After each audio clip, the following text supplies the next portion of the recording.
상호금융이 위험하다. 유동성 위기가 온다. 이게 사실일까요? 지금 현재 말입니다, 여러분. 상호금융이라고 이야기하면요, 이게 단위농협 이런 데 있죠. 예, 그 다음에 신협 이런 데 있죠. 새마을금고, 예, 이런 데가 상호금융이거든요. 근데 이 상호금융의 위험이 실제로 있느냐? 실제 지표로 봐서는요, 언제든지 있을 수 있습니다. 여러분 이거 한번 보세요. 새마을금고입니다. 새마을금고의 평균 유동성 비율이 70%예요. 70%. 이거요, 여러분, 엄청나게 낮은 수준입니다. 엄청나게. 지금 새마을금고 평균 유동성 비율이 70% 정도 된다. 이것만 있는 건 아니에요. 농협이나 단위농협이나 신협 같은 데도 지금 마찬가지로 보입니다. 예, 단위농협이나 신협은요, 지금 보시는 것처럼 한 100% 정도 됩니다. 100%. 그러면 예, 다른 것은 어떠냐? 우리가 위험하다 하는 저축은행 같은 경우는요, 177.1%입니다.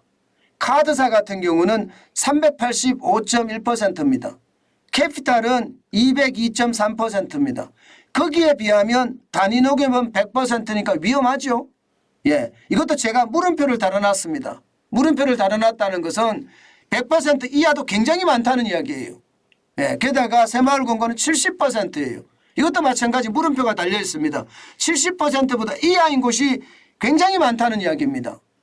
이것은 어떻게 생각하면 만약에 돈 내달라 하고 뱅크런이 일어난다고 가정을 했을 때 새마을금고나 예, 단위농협이나 신협은 내주기가 거의 불가능한 그런 곳이 많다는 뜻이 됩니다. 실질적으로 볼까요? 실질적으로 보면 여러분 진짜 심각하다는 생각을 할 수밖에 없는데요. 예, 지금 그 어느 것보다 새마을금고 먼저 볼까요? 새마을금고는 뭐 분위기에 따라서 지역에 따라서 다 틀리기는 합니다. 그러나 신촌 새마을금고 같은 경우는 예, 유동성 비율이 올라갔다고 이야기하더라도 76.19%고요. 예, 우리 용인 예, 새마을금고는 57.38%고요. 이게 청구동도 예, 청구동 예, 이게 새마을금고는 89.88%고요. 부산 제1도 마찬가지 58.64%입니다. 유동성 비율이 굉장히 낮아요. 그죠? 엄청나게 낮죠.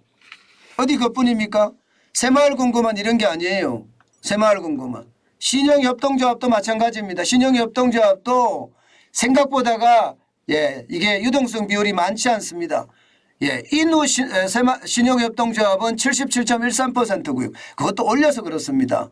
관악은 예, 50.21%예요. 상황이 나쁘죠. 신영협동조합도. 마찬가지로 농협이나 여기도 마찬가지입니다. 농협도 상황이 나쁜 거는 똑같습니다. 여러분 보세요.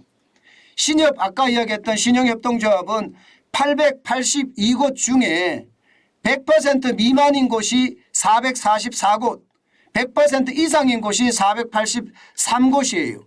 그런데 농협 보세요. 농협은 보면 1119곳 중에 말입니다. 100% 미만인 곳이 1066곳이에요. 굉장히 많죠. 100% 이상인 곳은 53곳밖에 안 됩니다.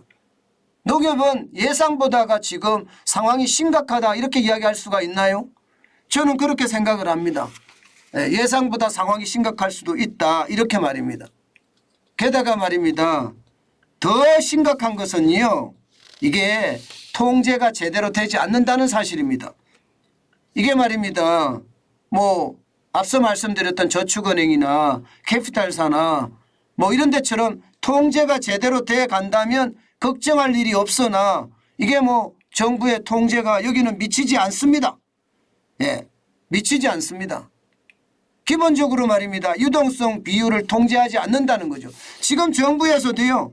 예, 저축은행처럼 100% 이상으로 유동성 비율을 유지해야 되는 법안이 2024년 정도에 추진 중입니다. 아직까지는 안 된다는 이야기예요. 아직까지는. 그러면 여러분 유동성 비율이 이렇게 낮으면 여기에 대한 예, 충격이 괜찮을까요? 저는 쉽지 않다고 봅니다. 그렇기 때문에 이게 상호금융에 대한 유동성 위기는 더 크다 이렇게 예상하고 있고요. 그중에서도 말입니다. 그나마 새마을금고가 더 심각하다. 아니, 그나마가 아니죠. 더 큰 문제죠. 더 큰 문제는 새마을금고인데 새마을금고는 통제를 어디서 하냐면요. 행안부에서 했습니다. 행정안전부에서 합니다. 그러다 보니까 이게 그만큼 더 위험하다. 저는 그렇게도 생각을 해요. 게다가 이게 유동성 비율 규제 대상을 만약에 2024년 하는 걸 저 빨리 당겨서 한다고 하더라도요. 이게 행안부에서 운영하는 새마을금고는 여기에 포함되지 않습니다. 그렇다면 여러분 이것은 새마을금고에 대한 위험성은 굉장히 크다 이렇게 이야기할 수가 있겠죠. 여러분 지금 상호금융 제가 저축은행도 지금 기본적으로 이 부채 비율이나 특히 그 부실채권 비율 말입니다. 이거 반드시 정확하게 챙겨야 된다. 3%가 넘어서면 좀 위험한 걸로 봐야 된다. 그리고 BIS라고 해서 국제결제기준 이거는 8% 이상이어야 된다. 이 말씀을 제가 계속 드려왔는데 지금 상호금융이라고 이야기하는 농협이나 신협이나 새마을금고는 그보다 더 상황이 지금 나빠지고 있다 이런 생각이 많이 들어요. 여러분들의 자산을 잘못 이게 맡겨놨다가 이게 자산이 사라지는 그런 사태가 발생할 수도 있으니까요. 반드시 말입니다. 반드시 내가 넣어놓는 농협이나 단위농협이겠죠. 아니면 신협이나 그것도 아니면 새마을금고나 여기에 대해서는요. 반드시 지급기준 비율 BIS를 반드시 보고요. 또한 부실채권 비율도 반드시 판단하면서 움직이는 것 저는 굉장히 중요한 요소라고 생각합니다. 그 자칫 잘못했다가는요. 진짜 큰 코 다치거든요. 사실 상호금융만 그런 것이 아니라 제가 저축은행도 계속 말씀드리고 있잖아요. 저축은행도 보면 유동성 비율이 보면 한국투자저축은행 같은 경우 100%가 안 됩니다. 93%예요. 키움예스 저축은행도 103%, 100% 겨우 넘을 수준입니다.